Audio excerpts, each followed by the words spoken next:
ਹੁਣ ਤੱਕ ਜਿੰਨੀਆਂ ਵੀ ਸਰਕਾਰਾਂ ਆਈਆਂ ਨੇ ਉਹਨਾਂ ਦੇ ਵਿੱਚੋਂ ਸਭ ਤੋਂ ਵੱਡਾ ਧੋਖਾ ਲੋਕਾਂ ਦੇ ਨਾਲ ਭਾਜਪਾ ਨੇ ਕੀਤਾ ਹੈ ਤੇ ਇਹ ਬਿਆਨ ਦਿੱਲੀ ਦੇ ਮੁੱਖ ਮੰਤਰੀ ਅਰਵਿੰਦ ਕੇਜਰੀਵਾਲ ਨੇ ਦਿੱਤੇ ਨੇ। ਤੇ ਦੱਸ ਦਈਏ ਕਿ ਉਹਨਾਂ ਨੇ ਭਾਜਪਾ ਤੇ ਉੱਤੇ ਤਿੱਖੇ ਨਿਸ਼ਾਨੇ ਸਾਧੇ ਨੇ ਤੇ ਕਿਹਾ ਹੈ ਕਿ ਸਾਡੇ ਕੱਲੇ-ਕੱਲੇ ਲੀਡਰ ਨੂੰ ਜੇਲ੍ਹ ਭੇਜਣ ਦੀਆਂ ਤਿਆਰੀਆਂ ਖਿੱਚੀਆਂ ਜਾ ਰਹੀਆਂ ਨੇ, ਪਰੰਤੂ ਅਸੀਂ ਡਰਨੇ ਵਾਲੇ ਨਹੀਂ ਆ। ਅਤੇ ਜਿਸ ਨੂੰ ਲੈ ਕੇ ਉਹਨਾਂ ਦੇ ਵੱਲੋਂ ਜਿਹੜੇ ਕੇਂਦਰ ਸਰਕਾਰ ਤੇ ਤਿੱਖੇ ਨਿਸ਼ਾਨੇ ਸਾਧੇ ਗਏ ਨੇ ਤੇ ਕਿਹਾ ਹੈ ਕਿ ਲੋਕਾਂ ਨੂੰ ਗੁੰਮਰਾਹ ਕੀਤਾ ਜਾ ਰਿਹਾ ਹੈ, ਬਸ ਭੜਕਾਇਆ ਜਾ ਰਿਹਾ ਹੈ। ਅਜਿਹੇ ਜਿਹੜੇ ਬਿਆਨ ਦਿੱते ने पूरे मुद्दे ਨੂੰ ਲੈ ਕੇ ਸੁਣਦੇ ਆ अरविंद केजरीवाल ਦਾ ਹੋਰ ਕੀ ਕਹਿਣਾ है। इन्होंने चेतर वसावा को गिरफ्तार कर लिया,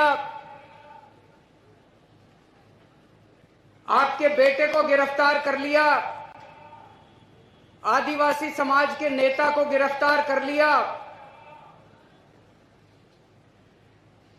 चेतर वसावा हमारे छोटे भाई जैसा है। आम आदमी पार्टी हमारा एक परिवार है और चेतर वसावा हमारा छोटा भाई है।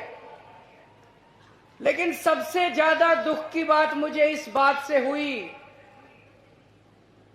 कि चेतर वसावा की धर्मपत्नी को भी इन्होंने गिरफ्तार कर लिया, शकुंतला बेन को भी इन्होंने गिरफ्तार कर लिया।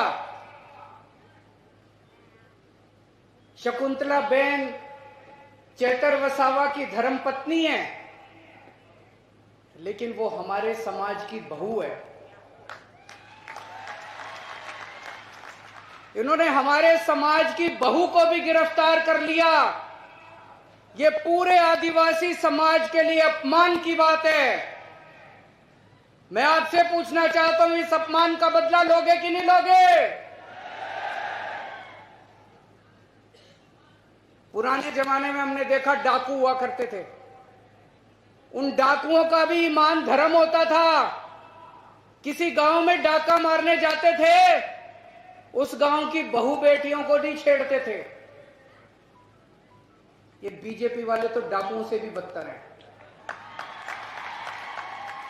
इन्होंने हमारी बहू को भी गिरफ्तार कर लिया। इन्होंने पूरे आदिवासी समाज का अपमान किया है। चुप तो नहीं बैठोगे, बदला लेना है। चेतर वसावा आदिवासी समाज का एक उभरता हुआ युवा नेता है। बीजेपी उसको कुचलना चाहती है। बीजेपी पूरे आदिवासी समाज को संदेश देना चाहती है कि अगर किसी युवा ने आंख उठा के देखी, अगर किसी युवा ने दोबारा उठा के देखा, तो उसको भी हम कुचल देंगे। इस बारे में चुप नहीं बैठना। अगर हम चुप बैठ गए तो बीजेपी के हौसले बुलंद हो जाएंगे। बीजेपी को डर लगता है कि अगर चेतर वसावा आगे बढ़ गया तो ये आदिवासियों के हक की बात करने लगेगा, आदिवासियों को हक दिलाना चालू करेगा।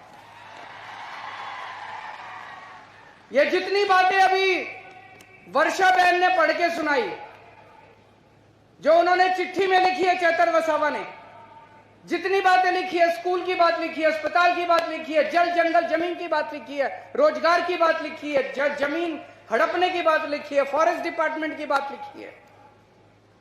30 साल से बीजेपी का राज है, बीजेपी ने अभी तक क्यों नहीं किया? अगर बीजेपी कर देती तो आदिवासी समाज को चेतर वसावा की जरूरत नहीं थी। बीजेपी ने नहीं किया, इसी से चेतर वसावा को इनके लिए आवाज उठानी पड़ी। दोस्तों, बीजेपी आदिवासी समाज के खिलाफ है। बीजेपी आदिवासी समाज से नफरत करती है। बीजेपी आदिवासी समाज से शुरू से उनके खिलाफ है। मैं आपसे पूछना चाहता हूं, 30 साल से बीजेपी का राज है गुजरात में। आज यहां इतने आदिवासी गांव से लोग आए हुए हैं, हजारों लाखों लोग आए हुए हैं। 30 साल में बीजेपी ने आपके गांव में कुछ किया? कोई सड़क बनवाई, कोई स्कूल बनवाया, कोई अस्पताल बनवाया, किसी को नौकरी दी? कुछ नहीं किया बीजेपी ने 30 साल के अंदर, कुछ नहीं किया। और 30 साल वोट दे दो बीजेपी को, कुछ नहीं करने वाली, बेड़ा गर्क कर देगी आदिवासी समाज का ये बीजेपी। चेतर वसावा का क्या कसूर है? क्यों उसको जेल में डाला इन्होंने? क्योंकि चैतर वसावा गरीबों और मजदूर आदिवासी लोगों को उनका हक दिला रहा था। जब फॉरेस्ट डिपार्टमेंट वाले आपकी जमीनें हड़पने के लिए आते हैं तो चैतर वसावा बीच में खड़ा होकर आपकी रक्षा करता है, आपकी जमीन की रक्षा करता है। जब फॉरेस्ट डिपार्टमेंट वाले आपके ऊपर फर्जी एफआईआर करते हैं तब चैतर वसावा पुलिस वालों से आपके लिए लड़ता है। जब आपके स्कूल नहीं बनते, मुझे बताया गया कई स्कूल ऐसे हैं जिसमें एक भी टीचर नहीं है, कई स्कूल ऐसे हैं जिसमें एक टीचर है। चैतर वसावा अपने लिए लड़ाई नहीं लड़ रहा, चैतर वसावा आपके बच्चों की लड़ाई लड़ रहा है दोस्त।